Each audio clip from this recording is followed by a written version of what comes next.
Good morning, good morning. Hi, my name is Barka Herman. This is try number N.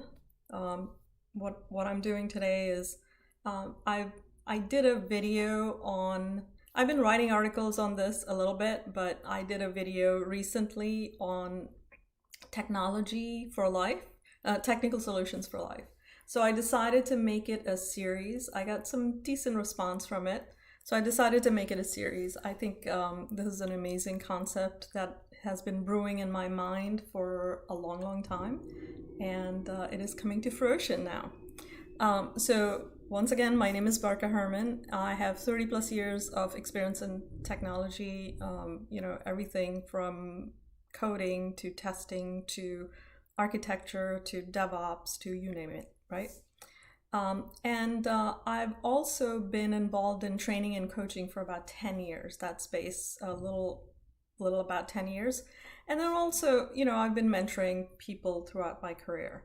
And it's becoming my passion. And what I'm trying to do here is bring concepts from my technical career into my coaching career and life career. So that's what this is about. Now, this topic, I wrote an article about it in a while ago on my website, and you can definitely go to barkaherman.com and you can see the article. So the topic for today is judgment stack overflow.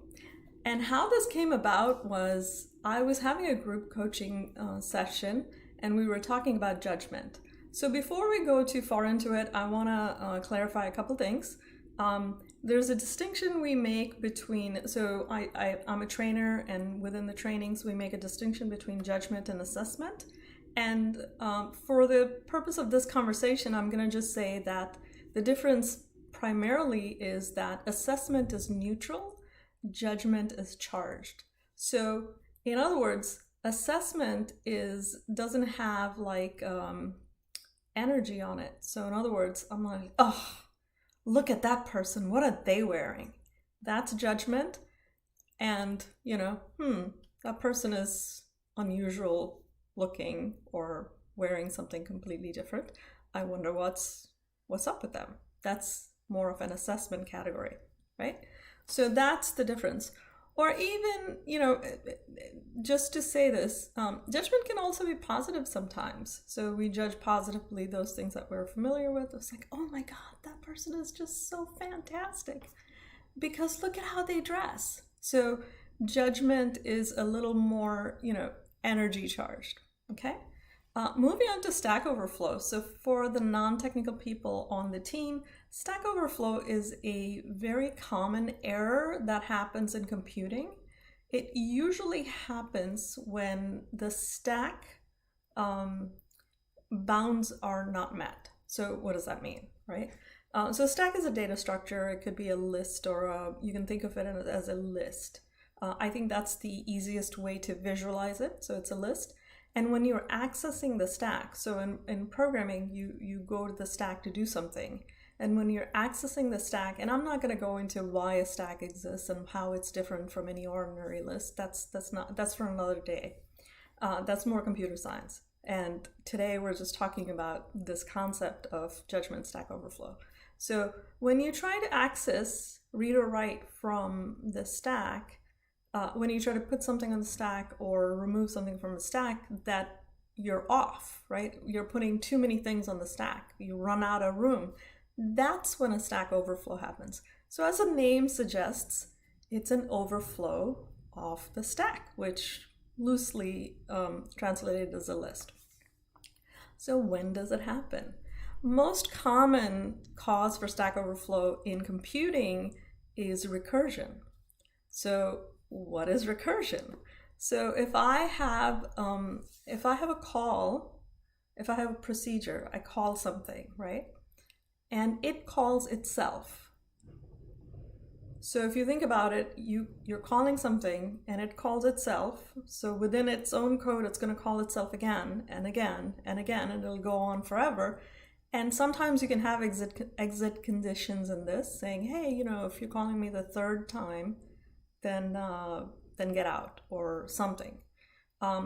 But sometimes there isn't, and sometimes you just run out of stack. So that's recursion. It's a little more complicated. I have some pseudocode on my website. If you go and find this article, you'll find it, if you're really interested in learning. But anyway, needless to say that in computing, there's something called stack overflow. It usually happens because of recursion. Now, let me give you a non-technical example of this. So I was in this group session, and we're talking about judgment, and this one person, who's a very nice human being, came to the realization that they are very judgmental. And clearly this person did not want to be judgmental, and they just came to the realization that they were judgmental, which is fair enough. We are, as human beings, very judgy people. We judge people all the time based on all kinds of things. I know I do it. I'm sure that all of you do it. In most cases, this is just harmless stuff. We move on with our lives and no catastrophe happens, and life goes on. However, what happened with this particular person, and I know that this is not uncommon, so I'm not picking on them. This is not uncommon. What happened this day was that not only did this person judge themselves, but then they realized that they were judgmental and they started judging that. Now that's recursion. So not only are they came to the realization that they were judgmental, and then they started judging themselves for being judgmental. And so the loop goes. And that's what's going to cause cognitive dissonance in a human being. So, this is this vicious circle of reinforcing a personal flaw and focusing on the negative.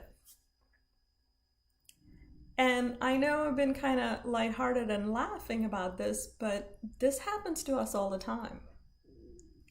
We do get very judgmental. And then when we realize that we did something wrong, or something that didn't meet up to our standards, not necessarily wrong, we didn't come up to some impossible standards that we set for ourselves, then we start judging that. And then we're in this loop of forever judgment. And that's when we get in trouble. This is the negative spiral that humans can easily adopt. And so I'd love to hear from you guys. So that's a disastrous path. There's no reward down that path. It's better to look at all the positives you've done and start a spiral of positive reinforcement instead of focusing on the negative reinforcement. Because if you're going to create a spiral, it might as well uplift you rather than drag you down, right?